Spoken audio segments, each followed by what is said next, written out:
शुरू करते हैं हम यीशु के नाम में। पवित्र आत्मा की मदद से हम आगे जा रहे हैं उन बातों को सीखने और समझने के लिए जिसका जानना मनुष्य के लिए बहुत ज़रूरी है। और उसमें हम आज इस बात को जानेंगे। पहले तो हमें छुटकारे के लिए जो हमारा उद्धार हुआ है प्रभु यीशु के द्वारा, उस नाम से उसके द्वारा जो हमारा उद्धारकर्ता हमारा मसीहा है, तो हमने उद्धार पाया। और उसको पूरा उद्धार पाने के लिए, मतलब अनंत जीवन पाने के लिए, वो सत्य का प्रकाश जो हमारा ईश्वर है, जगत की ज्योति है,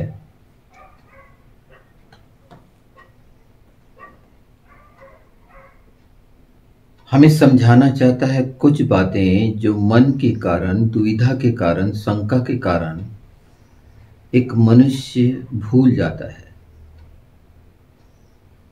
हमने भूल जाने पर एक एपिसोड किया है कि भूल न जाना, याद रखना। ये वो बातें हैं जो वचन की सच्चाई की हैं कि हमें ये याद रखना है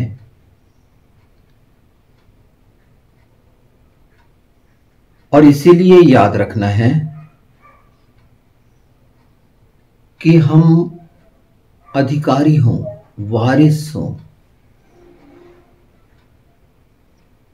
इसी से तो वंचित करना चाहता है।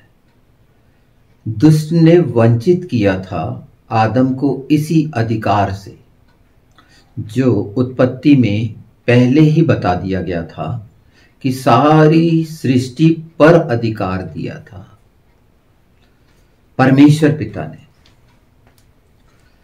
उसकी समानता और स्वरूप में हमने वो अधिकार पाया था जो यीशु के द्वारा दुष्ट को हर जगह पर हराकर वो अधिकार प्रभु यीशु ने लिया।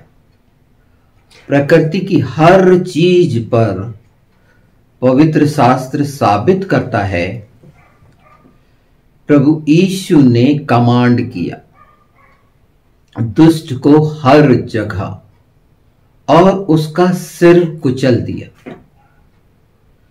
शैतान का, उस अजगर का, उस सांप का सिर कुचला जा चुका है।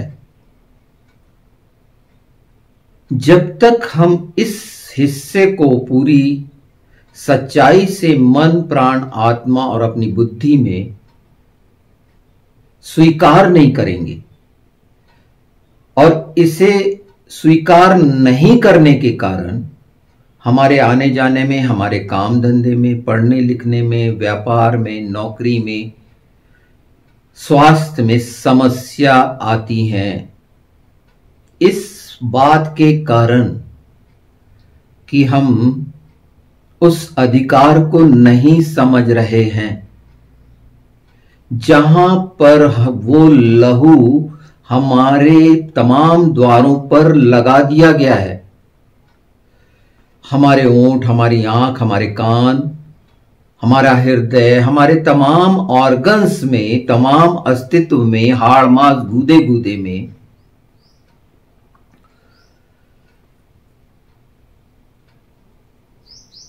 वो लगा हुआ है, जहां मृत्यु भी हमें नहीं छू सकती। ये प्रमाण है मिस्र में हुआ था। मिस्र का मतलब होता है तनाव की जगह। मिस्र में होना मतलब तनाव में होना।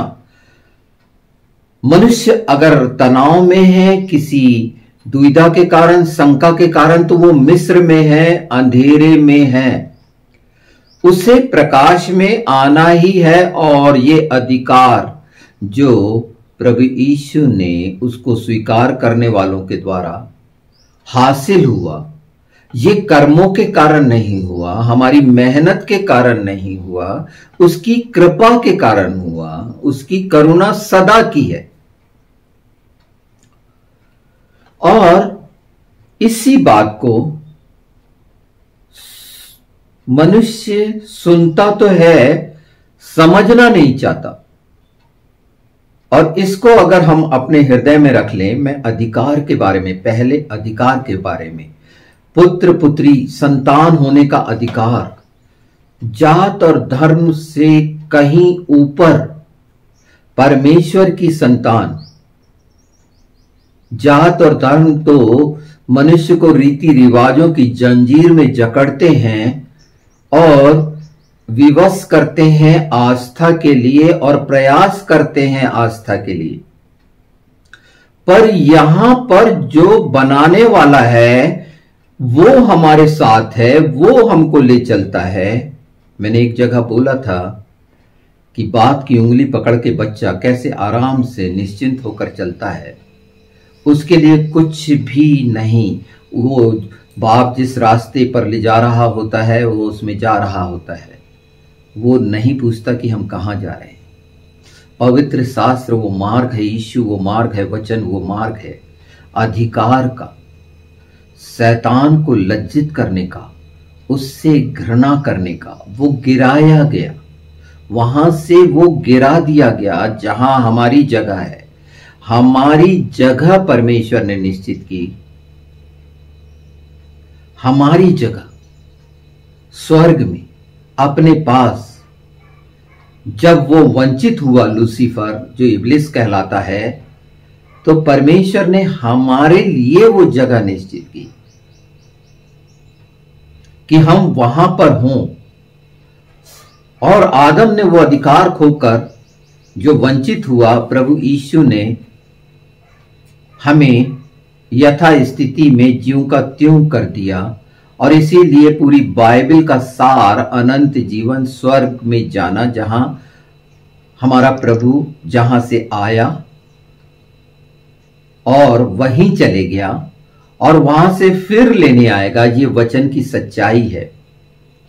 तो जब वो गिराया गया, उसकी पूंछ के साथ 1/3 गिरे। पूंछ सब समझते हैं। मैं अधिकार को बहुत अच्छे से विस्तृत अपने दिल दिमाग अस्तित्व में ले लें, जिससे मसीह की देह मजबूत हो और वर्तमान में, ये जो वर्तमान समय है, पवित्र आत्मा के आग के अभिषेक में वो तमाम कमियां उस अनुग्रह के द्वारा जिसके कारण वचन देहधारी होकर इस पृथ्वी पर आकर हमारे लिए सब कुछ करके बता दिया, और उसका वादा कि मैं तुम्हारे लिए सहयोगी भेजता हूं, ये अनुग्रह के द्वारा हुआ।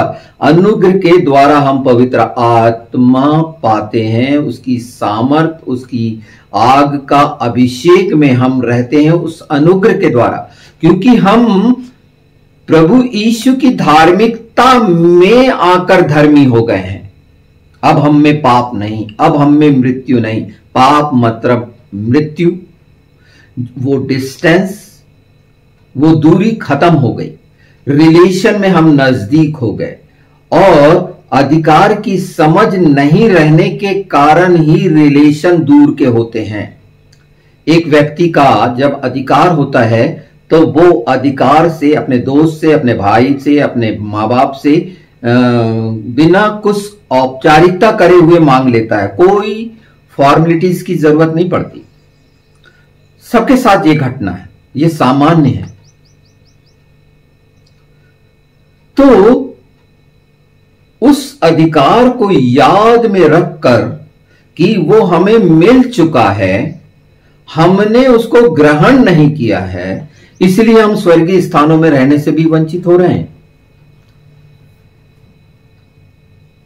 जहां हमारा अधिकार है, जहां से हम आशीषें पाते हैं, जहां से तमाम बातें हमारा महान जो महायाजक है वो हमारे लिए परमेश्वर के सामने निवेदन विनती करके वो जरूरतों को पूरा कर आता है। क्योंकि प्रभु यीशु ने इस संसार में रहकर जाना कि मनुष्य के दुख हैं हर दिन और कठिन है।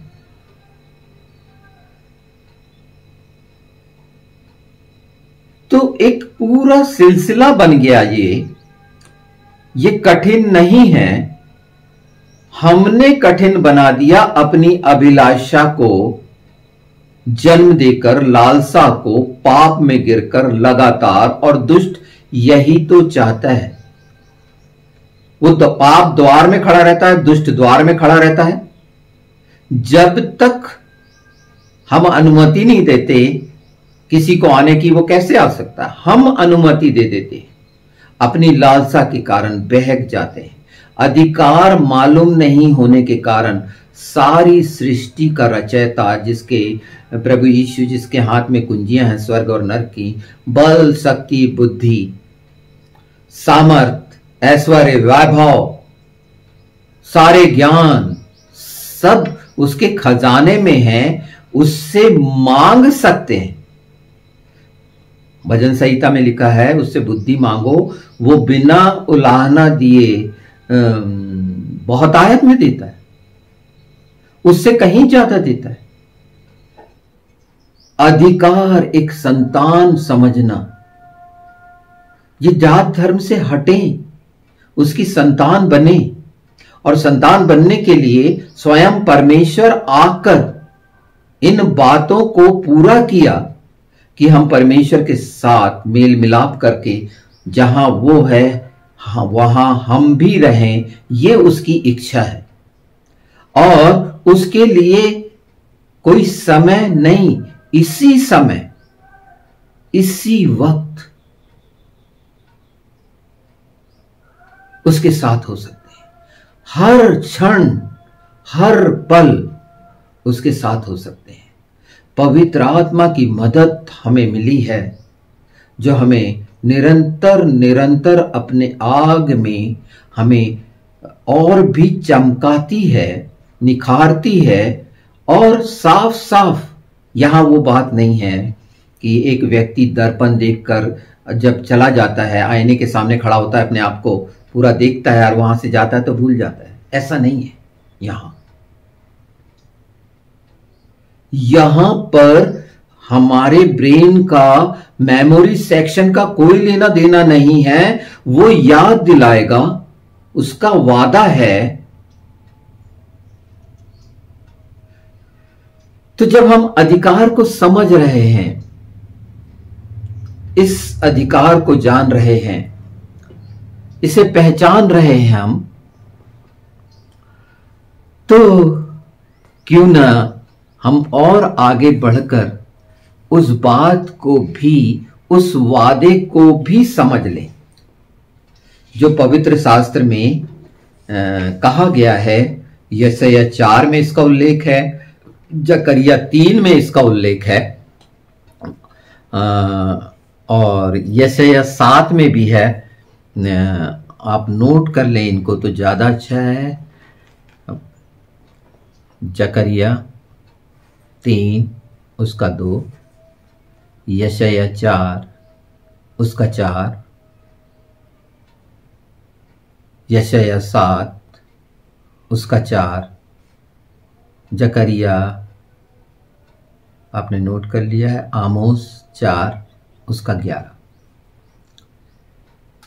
यहां मैं एक दो बातें आपको स्पष्ट करना चाहूंगा, जिसमें समझना जरूरी है।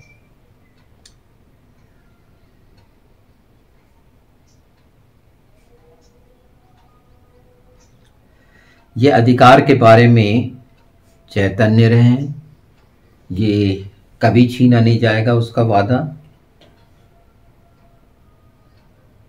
और जब अधिकार को समझ लेंगे तो इन बातों को भी समझेंगे कि परमेश्वर कैसे इस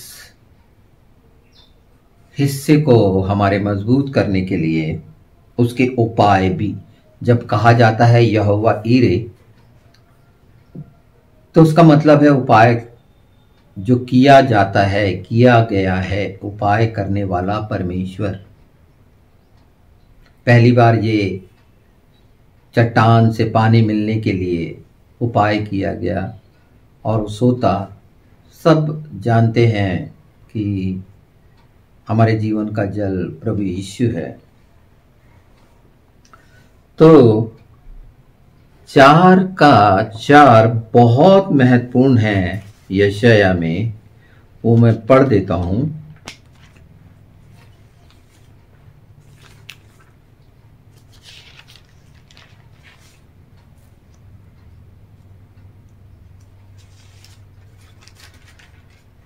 पर उसके पहले समझ लें कि अधिकार के लिए यहोवा निस्सी एक बैनर, यहोवा निस्सी एक बैनर, एक झंडा हमारे हाथ में होना चाहिए, फहराने के लिए, घोषणा करने के लिए। जैसे नरसिंगा है, हम किस बैनर के नीचे हैं हमें मालूम होना चाहिए, हमें याद रहना चाहिए कि हम किस बैनर के नीचे हैं। तो यहोवा हमारा झंडा है, वो हमारा बैनर है। तो 4 का 4 पढ़ता हूं, ये बैनर मैंने इसलिए याद दिलाया कि जब तक उसके नाम का झंडे को फहराएंगे नहीं, झंडा फहराना, घोषणा करना, बोलना, बताना उसके बारे में जो सचमुच में सच है और सचमुच में प्रकाश है और वहां कोई धोखा नहीं है। तो मैं यहां पढ़ता हूं 4 का 4 यशाया, जब प्रभु न्याय करने वाली और भस्म करने वाली आत्मा के द्वारा सियोन की स्त्रियों के मल को धो चुकेगा और यरूशलेम के खून को दूर कर चुकेगा। यहां एक हिस्सा है भस्म करने वाली आत्मा, शायद ना सुना हो पर आज जान लो। भस्म करने वाली आत्मा, भस्म करने वाली आग सुना है, भस्म करने वाली आत्मा, धीरज की आत्मा, संयम की आत्मा, ये सब आत्माएं जब मनुष्य आत्मा में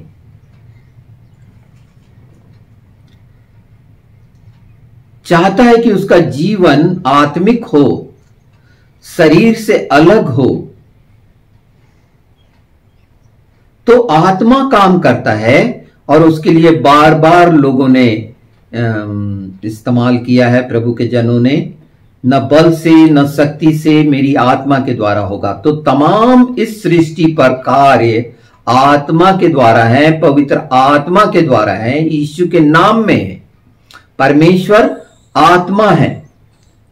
तो ये भस्म करने वाली आग जो सुनते रहे हैं, भस्म करने वाली आत्मा का काम मल को धो देगा। मल किस चीज को दिखाता है? हिंदी में मल है, एक्चुअली ये फिलिप मार पॉल्यूशन यानी प्रदूषण को, जितना भी प्रकार का है उसको धो देगा। ये कितना सुंदर है कि अगर एक मनुष्य यीशु के नाम में भस्म करने वाली आत्मा अपने तमाम उन बातों को, मल को, गंदगी को धुलवाना चाहता है,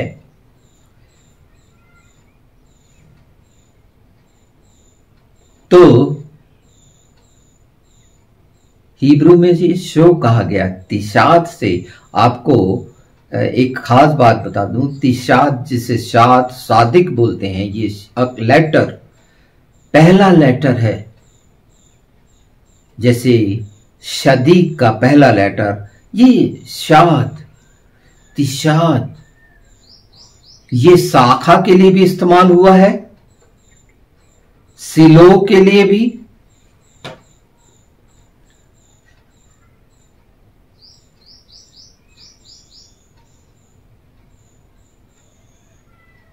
कठिनता थोड़ा सा लगता होगा, पर इनके जो एप्रोप्रिएट मीनिंग हमको मिल जाते हैं हिब्रू में। इसकी डिटेल जब वक्त रहेगा मैं करूंगा इस बात को। पर उस झंडे के नीचे अधिकार मिलता है, ये याद रखें। और मल धोने के लिए आपके पास से भस्म करने वाली आत्मा तमाम वो बातों को दूर करेगा। तो आज पवित्र आत्मा है, वो 7 आत्माओं का उल्लेख है।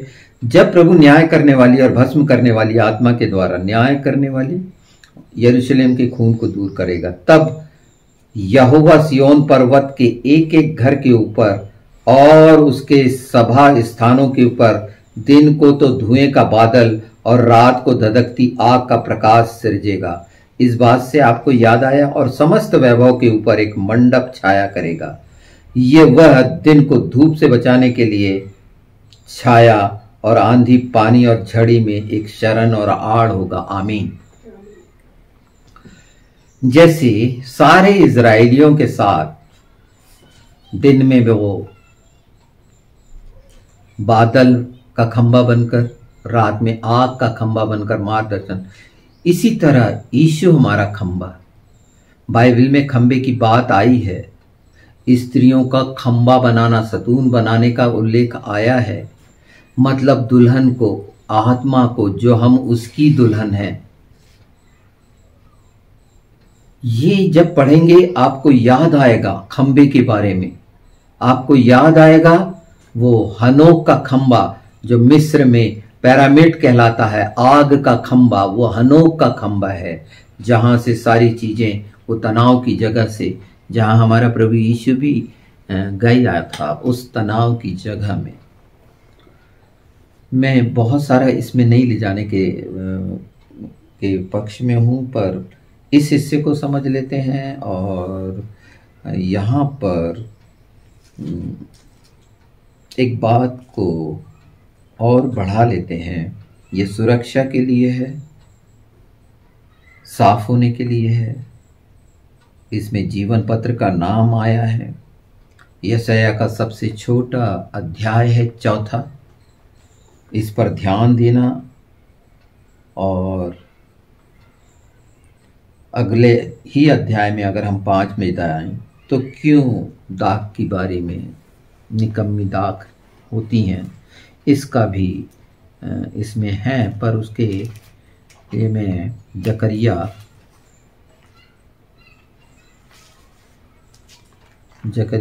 3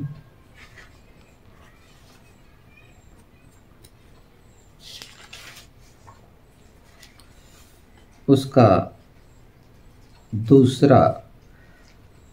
पद। तब यहोवा ने शैतान से कहा, हे शैतान, यहोवा तुझे घुड़के। यहोवा जो यरूशलेम को अपना लेता है वही तुझे घुड़के। क्या यह आग से निकली हुई लुकटी सी नहीं है? उस समय यहोशू तो दूत के सामने मैला वस्त्र पहने हुए खड़ा था। तब दूत ने उनसे जो सामने खड़े थे कहा, इसके मैले वस्त्र उतारो। फिर उसने उससे कहा, देख, मैंने तेरा अधर्म दूर किया है और मैं तुझे सुंदर वस्त्र पहना देता हूं। तब मैंने कहा, इसके सिर पर एक शुद्ध पगड़ी रखी जाए। अतः उन्होंने उसके सिर पर याजक के योग्य शुद्ध पगड़ी रखी और उसको वस्त्र पहनाए। उस समय यहोवा का दूत पास खड़ा रहा। आमीन। यहां पर मैले वस्त्र उतारे जा रहे हैं।